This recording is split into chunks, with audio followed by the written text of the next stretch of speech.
Hello বন্ধুরা, সবাই কেমন আছো? আশা করি সবাই খুব ভালো আছো। আমিও ভীষণ ভালো আছি। তো দেখো, চারদিকটা দেখেই তোমরা বুঝতে পেরে গিয়েছো যে এটা কোথায় হতে পারে। হ্যাঁ, এটা মায়ের মন্দির তারাপীঠ। আমরা দেখো মাকে দেখার জন্য সকাল সকাল স্নান টান সেরে সবাই মিলে একসাথে বেরিয়ে পড়লাম। তো আমরা এখন যাচ্ছি মায়ের মন্দিরে। তো দেখো আশেপাশে দেখো কত গরু। তো এটা কি বলবো, আমি গরুশালাই বলবো। তো আমরা ওখানে মন্দিরটা সকাল সকাল ঘুরে ওখানে মায়ের প্রসাদের জন্য আর কি ভোগের জন্য বলে এসেছিলো বাবা। তো দেখো কত লাইন পড়েছে মায়ের মন্দিরের জন্য। আর আশেপাশে সবাই ভোগ খাচ্ছে, ভোগ খাওয়ানো শুরু হয়ে গিয়েছে। তো আমাদেরকে যেতে বলেছিল 12:30 1টা নাগাদ। তো আমরা তো কেউ যাইনি মেয়েরা মিলে। তো আমরা রুমে ছিলাম আর দুই ভাই আর দুই বাবা মিলে গিয়েছিল ভোগ আনতে। দেখো ভোগের থালিটা কত সুন্দর লাগছে আর কত সুন্দর সাজিয়েছে। তো শুধু থালা নয়, দেখো বালতি ভর্তি করেও খাবার দিয়েছে। তো এই ব্যাপারটা আমার কিন্তু একদম অজানা ছিল যে এমনভাবেও ভোগ আনা যায় বা দেওয়া যায়। আমি জানতাম না। তো তোমরা কি জানো যে ভোগ অর্ডার করলে এরমভাবে আর কি ওরা দেয়? তো আমি ভেবেছিলাম ছোটো বক্স করে দেবে হয়তো ভোগ। তো এখানে আর কি ঠিক হচ্ছিলাম যে কোথায় খাবো, নিচে না উপরে, যেহেতু মায়ের ভোগ বলে কথা। তো নিচে তো নোংরা। তো আমরা ঠিক করলাম যে এটাকে পেতে পলিথিনটা ভালো করে মায়ের ভোগ বলে কথা একটু গুছিয়ে আছে তো রাখতে হবে। তো দেখো আমার সোনা আর কি ওটাকে নামানোর জন্য করছিল। দেখো থালিটা দেখো তোমরা কত সুন্দর।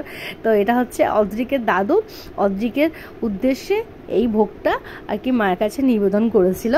তো আমরা সবাই মিলে কিন্তু ঘুরতে গেছিলাম, ভীষণ মজা করেছিলাম। তো এখানে ছিল 2 রকমের তরকারি, মাছের ঝাল, চাটনি, পায়েস, আর ছিল পোলাও ভাত, ছিল মাছের মাথা ছিল একটা, আর ছিল ভাজা ভুজি আর মিষ্টি 2 রকমের।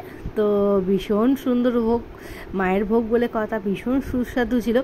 তো হচ্ছে কি আমি কিন্তু পোলাও ভাত একদমই ভালোবাসি না। তো মায়ের ভোগ বলে কথা অল্প করে নিয়েছিলাম।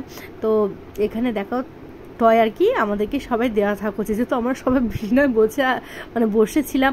দেওয়া থাক করার কোনো প্রশ্নই ওটা না, কী করে দেবো বলো।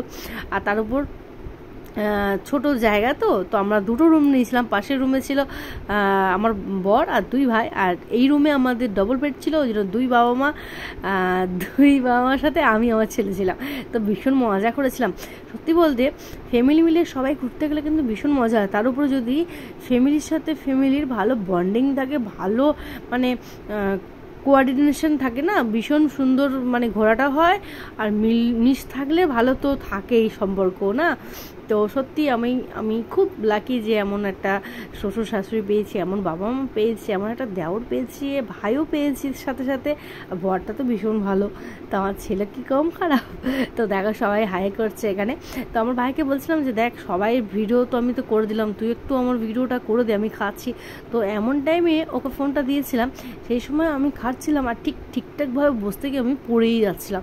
তো সেটাও আমার ভাই ক্যাপচার করে নিয়েছে। তো আমরা দেখো সবাই মিলে আর কি একসাথে মিলঝুল করে খাচ্ছি। তো ব্লগটা ভালো লাগলে অবশ্যই লাইক কমেন্ট শেয়ার করো। তো আমি ভাবছিলাম যে ব্লগটা তোমাদের সঙ্গে শেয়ার করি, অনেকদিন ধরে ডাব ছিল। তো একটা ভালো ব্লগ কেন শেয়ার করবো না বলো। তো চলো দেখতে থাকো। এই দেখো আমার বাবা আর ভাই কেমন